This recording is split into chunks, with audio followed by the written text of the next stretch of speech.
கர்த்தருடைய பரிசுத்த நாமத்திற்கு மகிமை உண்டாகட்டும்.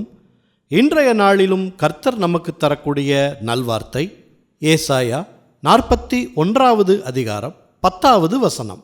நீ பயப்படாதே, நான் உன்னுடனே இருக்கிறேன்.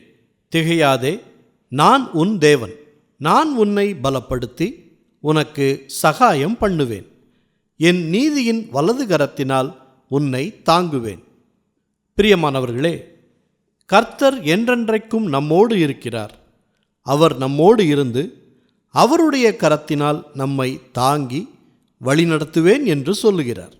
கர்த்தர் என்னோடு இருப்பதால் நான் எதற்கும் அஞ்சமாட்டேன் என்று உங்களுக்கு பயத்தை கொண்டு வரும் சத்ருவை நோக்கி சொல்லுங்கள். சூழ்நிலையை பார்த்து கடிந்து கொள்ளுங்கள். கர்த்தர் நம்மை பலப்படுத்தி சகாயம் செய்கிறவர். அதனால் கவலையை விடுங்க.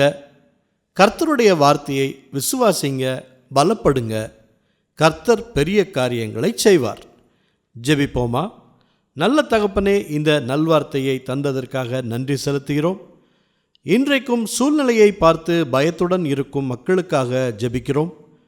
அவர்களோடு நீங்கள் துணையாக இருக்கிறீங்க என்பதை விசுவாசிக்கும்படியாக அற்புதங்களையும் அடையாளங்களையும் செய்து அவர்களுக்கு சகாயம் செய்யுங்க.